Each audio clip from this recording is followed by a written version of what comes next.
అయితే ఈ జిల్లాలో పంచుకునేటటువంటి పదవులు ఒక్కసారి మనం చూసుకుంటే ఏ పార్టీకి వెళ్ళాయో ఒక్కసారి ఆలోచన చేయండి.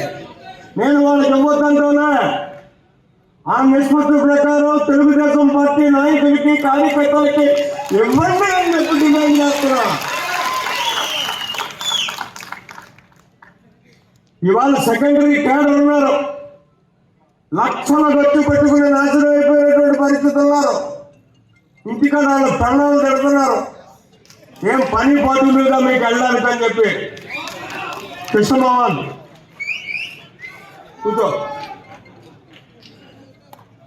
కనీసం పెళ్ళానికి సమాధానం చెప్పుకోవడానికన్నా ఏదో తగిలించండియా ఒక తోక. రాజప్ప గారు ఖచ్చితంగా ఏదైతే ఒక నిర్దిష్టమైనటువంటి నిర్ణయం తీసుకున్నదో మన పార్టీ జనసేన బీజేపీ కాకినాడ జిల్లాకి ఆనసూత్ర ప్రకారమే మీరు పదవుల పంపిణీ చెయ్యండి.